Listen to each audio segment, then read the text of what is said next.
Olá, pessoal! Estamos aqui novamente para dar sequência ao estudo da obra de Martins Peralva, Mediunidade e Evolução.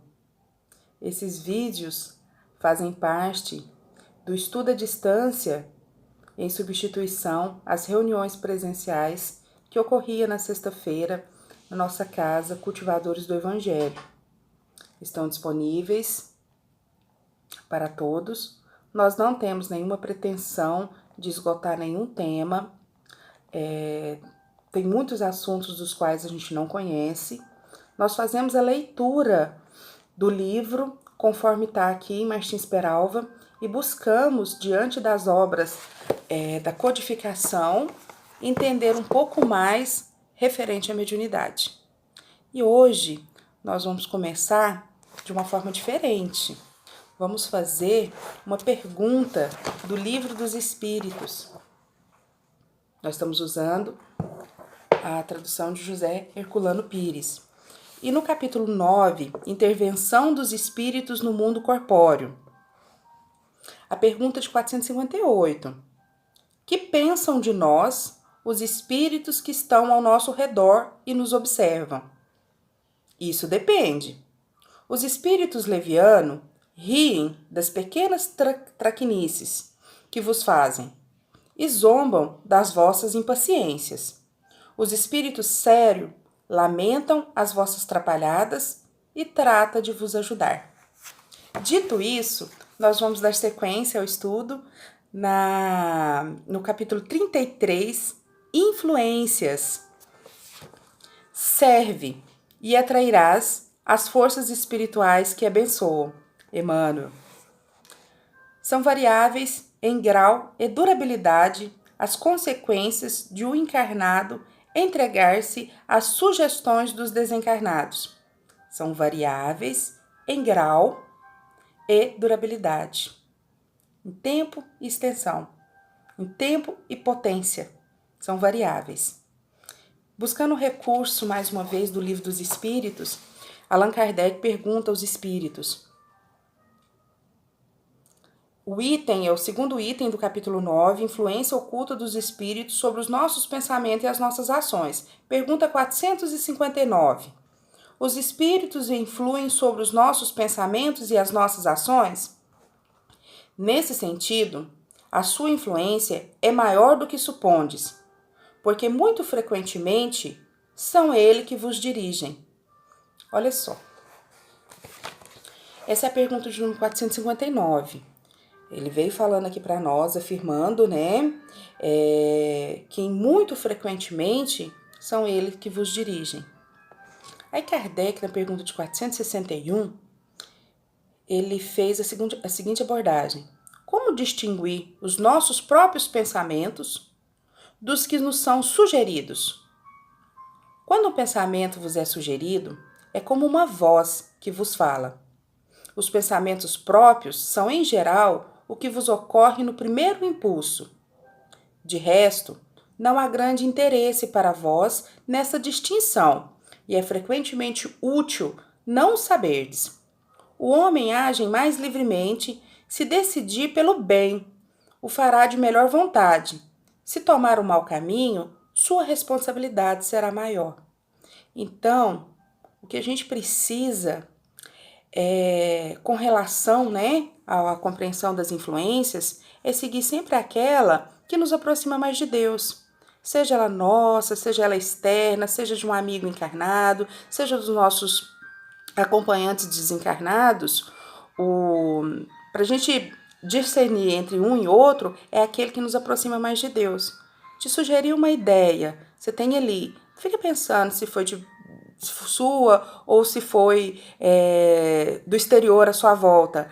Mas se aquela sugestão ela te orienta a aproximar de Deus ou afastar-se dele. E na sequência do nosso estudo, nós vamos verificar que Martins Peralva ele traz para nós essas influências nocivas.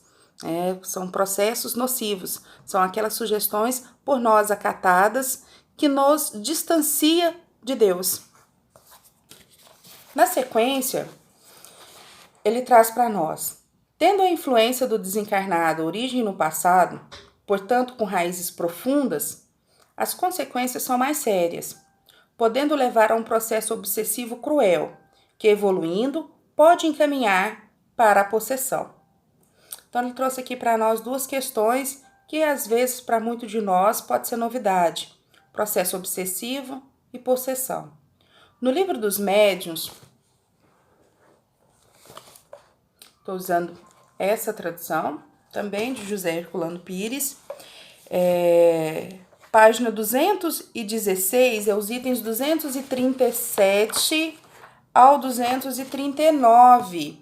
Se a gente fizer a leitura desses itens, é o capítulo 23, que fala da obsessão. Nesse quesito, Allan Kardec classifica a obsessão da seguinte forma: trata-se do domínio que alguns espíritos podem adquirir sobre certas pessoas. São sempre os espíritos inferiores que procuram dominar, pois os bons não exercem nenhum tipo de constrangimento. Os maus, pelo contrário, agarram-se aos que conseguem prender. Se chegam a dominar alguém, identificam-se com o espírito da vítima e a conduz como se faz a uma criança. Nesse mesmo capítulo, Allan Kardec, porque vocês viram que ali no começo, né, na leitura, no primeiro capítulo, Martins Peralva nos alerta com relação ao grau e a durabilidade dessas influências. Quando a gente faz o estudo nas obras de Kardec, a gente vai ver que já nesse capítulo 23 da obsessão, ele classifica a obsessão como sendo obsessão simples, espírito malfazejo, se impõe ao médium, intromete-se contra a sua vontade nas comunicações que ele recebe, o impede de comunicar com os outros espíritos e substitui os que são evocados. Na obsessão simples, o médium sabe, né, que existe um espírito mistificador, que não disfarça nem mesmo dissimula de maneira alguma suas más intenções. Então, na obsessão simples, normalmente o médium tem consciência de que está sofrendo esse processo. Porém, como ela é variável em graus, ela caminha, tem a fascinação, aonde Kardec traz para nós. A fascinação tem consequência muito mais grave. Trata-se de uma ilusão criada diretamente pelo espírito no pensamento do médium e que paralisa, de certa maneira, a sua capacidade de julgar as comunicações.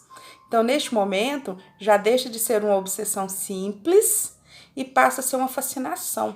Você não sabe que está sofrendo esse processo obsessivo. Você acredita que tudo aquilo ali é verdade. Então, é mais perigoso. É um grau mais avançado. O médium fascinado não se considera enganado. Olha só o que Kardec nos alerta. O espírito consegue inspirar-lhe uma confiança cega, impedindo-o de ver a mistificação e de compreender o absurdo do que escreve, mesmo quando esse salta aos olhos de todos.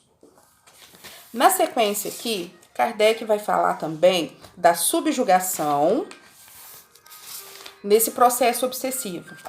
Interessante um fato é que quando Kardec escreveu o Livro dos Médiuns, nesse momento ele não havia chegado ainda no entendimento referente à possessão. Ele não concordou que pudesse haver esse processo possessivo. Porém, como é do nosso conhecimento estar sempre nas obras de Kardec, a doutrina é progressiva e nunca é dito aqui a última palavra. Kardec continuou a estudar e chegou à conclusão 7 anos depois e colocou essa conclusão para nós no livro da Gênese. Nós usamos essa de 1968. Ele concluiu nessa obra, no capítulo 14, que fala dos fluidos, que sim, existe sim esse processo de possessão. E a gente separou algum tópico aqui só para a gente poder comentar como o nosso estudo, ele é o estudo da mediunidade, então é muito rico a gente vir buscar a base, que é Kardec, e entender esses processos que ocorrem de obsessão, de possessão. Aqui no capítulo 14,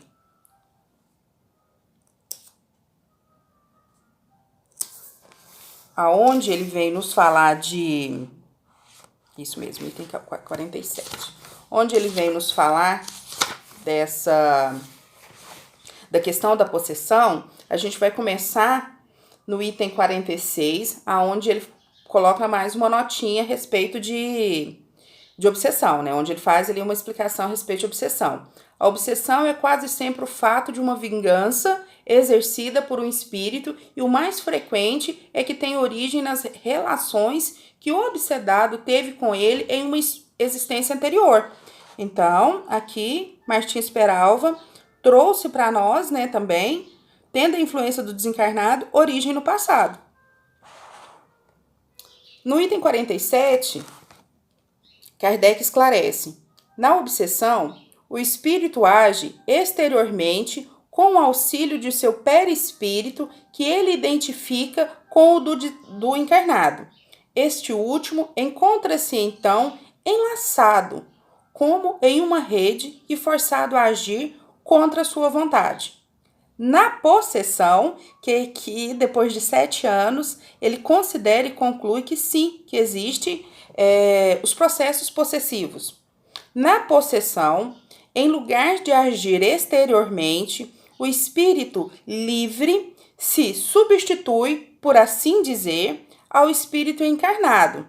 Faz eleição de domicílio em seu corpo, sem que, contudo, este o deixe definitivamente, o que não pode ter lugar senão com a morte.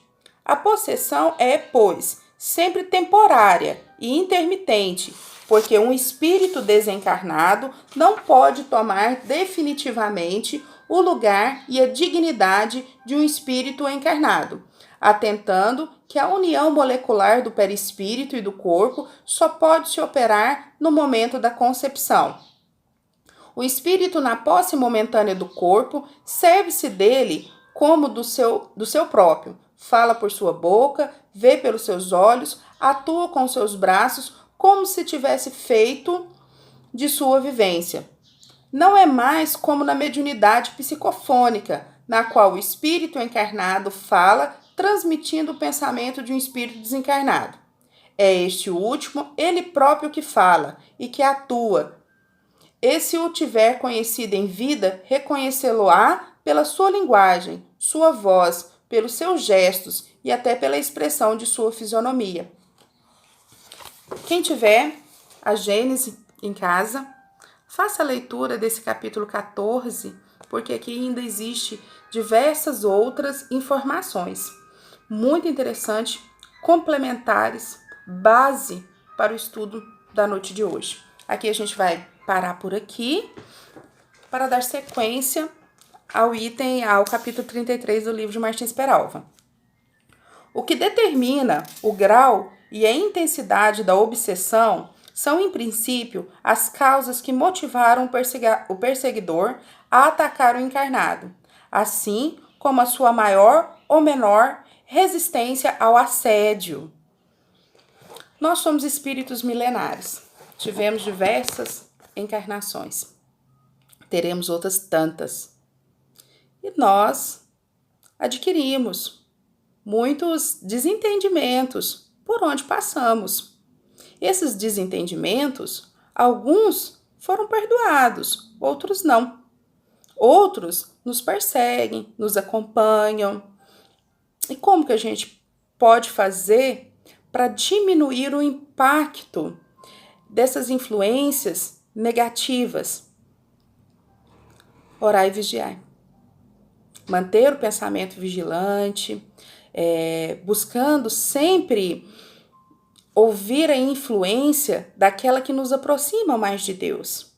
Não adianta a gente falar assim, que afastar aqueles que não gostam de nós, do mundo espiritual, que estão ao nosso redor. Nós precisamos nos melhorar o nosso sentimento, melhorar a nossa compreensão, para que eles possam ver em nós atitudes positivas de melhoria e, com isso, ou não encontrem acesso para nos manipular, para nos dirigir e por eles mesmos possam se afastar, ou se não, que eles encontrem em nós o verdadeiro sentimento de melhoria, de perdão e possam também ser influenciados a nos perdoar. Porque se fizemos algo que os prejudicamos, fizemos no passado, quando ainda não tínhamos o conhecimento que temos hoje. E o mundo ele vem evoluindo e a gente precisa evoluir junto. Por isso é tão importante o orar e vigiar. E Martins Peralva vem falando a respeito disso para nós também. O orai e vigiai de Jesus é o roteiro seguro para a preservação da integridade espiritual dos seres humanos. Em todos os processos obsessivos, uma vez que a obsessão, atingindo-lhe com mais profundeza os escarninhos da mente, causa-lhe o desequilíbrio. Manter o equilíbrio, né? É muito importante também para que não nos tornemos presas fáceis, né? O equilíbrio na fala, o equilíbrio alimentar, por que não? Manter ali, né? Nesse quesito, a gente recorda também ali o Livro dos Espíritos, onde fala onde que a gente reconhece o verdadeiro espírita, né? É a sua capacidade em domar suas más inclinações. Então é aqui, a gente considerar o equilíbrio, a gente buscar ali ver aquilo que nos aproxima mais de Deus, aquilo que é saudável, que não é só fruto de um desejo de instinto. É esse equilíbrio que Martins Peralva vem falando que a gente precisa para a nossa vida e que condiz com orar e vigiar. Vigiar é aquilo que a gente ouve, aquilo que a gente vê, aquilo que a gente fala, né? É muito importante tudo aquilo que a gente vem alimentando o nosso coração. A base dos processos obsessivos está na mente. O corpo é simples instrumento de repercussão. Nele reflete-se os efeitos. Olha só, se a gente for lá no capítulo 6 do Evangelho, o Espírito da Verdade traz para nós 2 conselhos. Espírita, amai-vos, eis o primeiro. Instruí-vos, eis o segundo. A base dos processos obsessivos está na mente. Instrução, mente, amor, sentimento, coração. Então, nós precisamos desse equilíbrio, dessas 2 asas, que é o conhecimento e o sentimento, que é a instrução e o amor, para que a gente busque esse equilíbrio e consiga manter a integridade espiritual, que mesmo à nossa volta, cheio desses nossos irmãos, esses nossos desafetos, que muitas vezes querem a nossa queda, com esse recurso de instrução, de sentimento, de equilíbrio, a gente vai conseguir manter a nossa integridade espiritual. A obsessão pode ser considerada uma prova, sob o ponto de vista de teste de experimentação. Em casos, todavia, de resgate, parece-nos mais adequado classificá-la como expiação. Aqui, se a gente lembrar da reunião que nós tivemos na quarta-feira, aí na nossa casa, reunião virtual, onde o palestrante trouxe para nós, né, o estudo sobre o capítulo do livro Céu e Inferno de Allan Kardec, o Código Penal da Vida, nos itens 17, nos itens 5 ao 19, a gente vai conseguir compreender melhor a questão de prova e expiação. Sugere-se a leitura do capítulo 7, desse capítulo 7, que é o Código Penal da Vida Futura, que se encontra nessa obra Céu e Inferno de Allan Kardec. Em resumo, ele trouxe para nós a seguinte explicação que realmente dá ali para a gente clarear nosso entendimento sobre prova e expiação. Elas são as 2 faces da mesma moeda. É muito complicado, é muito difícil a gente classificar aqui se é prova e que aquilo ali é expiação, porque as 2 acontecem na mesma existência. Porém, se a gente lembrar da relação aluno-professor, o que acontece? O professor, ele dá aula, subentende que o aluno prestou atenção ali na matéria, né? E ele foi para a prova. Então ele saiu bem porque ele prestou ali atenção na matéria. Essa é a prova. Porém, algo pode ter acontecido no meio do caminho que ele não conseguiu fazer essa prova. Ou ele não entendeu a matéria, alguma coisa aconteceu, ele não conseguiu fazer essa prova. Ele passa, então, para o período de recuperação. Ele vai passar ali para uma segunda prova, né? E ele vai ter esse período de recuperação, de expiação. Então, normalmente, a expiação é aquela prova que a gente não conseguiu fazer e está em segunda chamada. Porém, essa explicação, ela tem de um modo muito claro, conforme Kardec traz para nós nessa obra Céu e Inferno. Ouçamos Kardec, o mestre em O Evangelho segundo o Espiritismo. Assim, a expiação serve sempre de prova, mas nem sempre a prova é uma expiação. Então, aquele aluno que conseguiu fazer ali a prova, conseguiu compreender a matéria e fazer a prova, passar de primeiro, ele não vai para a recuperação, né? Então, assim, a expiação serve sempre de prova, mas nem sempre a prova é uma expiação. As lições evangélicas são o ponto de referência para o nosso comportamento. Elas aferem a qualidade de nossa vida. Se os que nos é inspirado subrepticamente ante a linha de conduta que escolhemos, contrariar o Evangelho em seus ensinos morais e a doutrina espírita em seus fecundos ensinamentos, estaremos abrindo a porta da mente para a obsessão, dada a nossa distonia com o plano espiritual superior. Então, tudo aquilo que nos afasta de Deus, que afasta das leis naturais, que afasta das leis divinas, né? As leis naturais são as leis divinas. Ela deve ser por nós descartada. Foi isso que Martins Peralva disse para nós aqui. As lições evangélicas são ponto de referência para o nosso comportamento. Por isso a gente precisa estudar, para saber qual é esse código de conduta que a gente precisa seguir para que a gente faça uma prova só, para que a gente não fique ali em estado de recuperação. Nas atividades mediúnicas, o sofrimento dos que estagiam na erraticidade leva os núcleos assistenciais a atenderem grande número de necessitados. Nas reuniões de trabalho mediúnico, a gente vê um grande número de irmãos que passam ali por processos dolorosos, que estão ali ainda muito enraizados, muito materializados, em processos obsessivos, em processos ali que não é esse o nosso estudo de hoje, então nós vamos dar sequência, né? O problema com que se debatem irmãos nossos, além do campo físico, refletem desacertos, equívocos morais ou contato com os adversários, cúmplice ou vítimas desencarnadas ou não. Só a consciência pacificada em quaisquer continentes do universo assegura felicidade e paz. Olha que interessante, né? Só a consciência pacificada em quaisquer continentes do universo assegura felicidade e paz. Céu e inferno é o estado de espírito. Não é um lugar circunscrito. É aquilo que a gente traz aqui, ó, no nosso pensamento e no nosso coração. A gente pode estar ali em meio a um momento muito turbulento e estar em paz. A gente pode também estar ali no momento de muitas alegrias, de muita felicidade para a maioria das pessoas que estão à nossa volta, porém a nossa consciência nos cobrando atitudes erradas que nós fizemos, nos traz ali para sentirmos como se estivéssemos no inferno. Então, somente a consciência pacificada, em quaisquer continente do universo, assegura felicidade e paz. A vivência mental em faixas vibratórias densas determina o sofrimento e a tristeza. O oxigênio salutar dos planos de luz garante alegria e bom ânimo.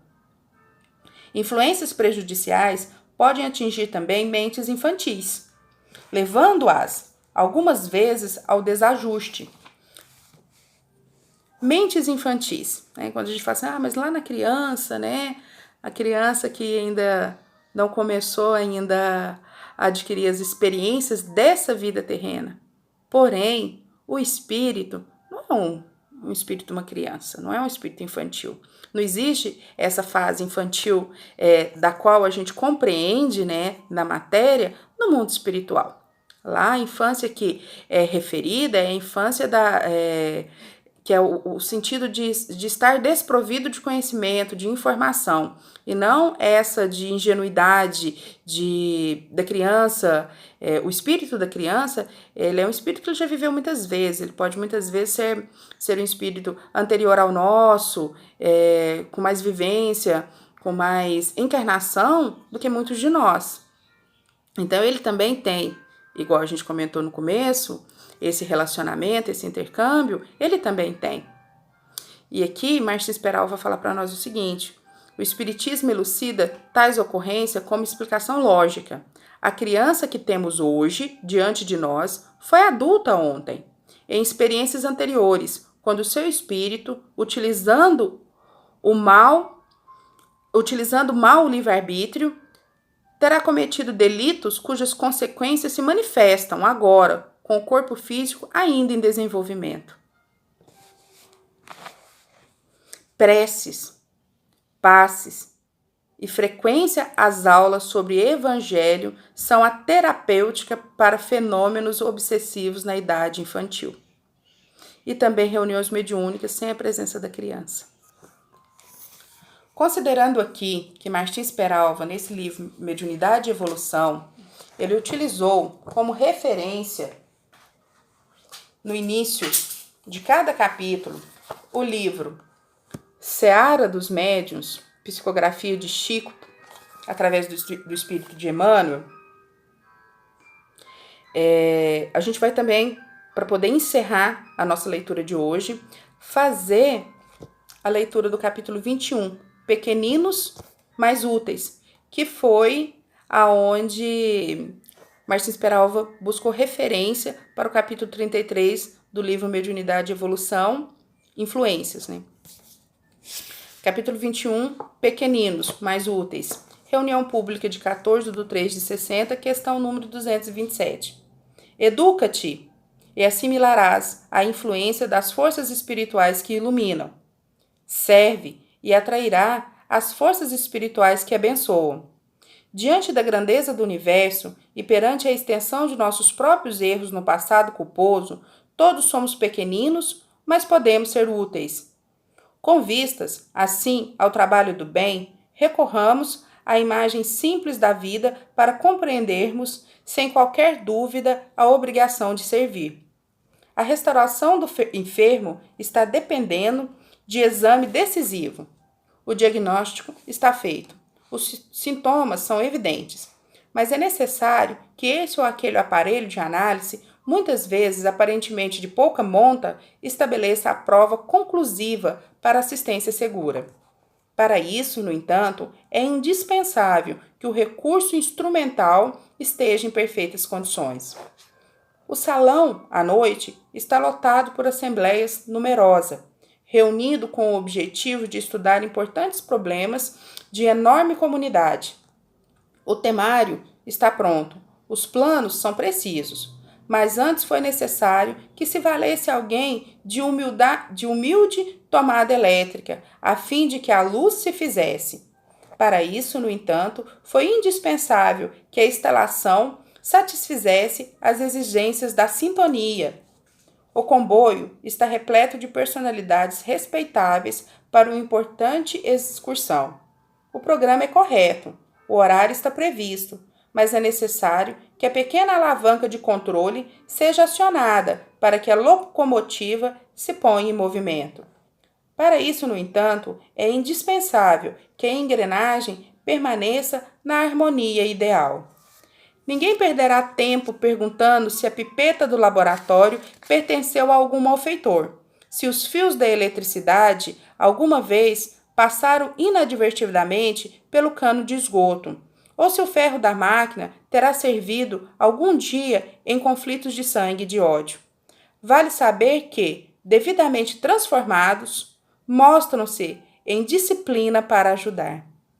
Desse modo, sabendo que todos somos instrumentos chamados à execução do melhor e cientes de que a mediunidade neste ou naquele grau, é patrimônio comum a todos, ponhamo-nos a cooperar na obra do Cristo, nosso divino Mestre e Senhor.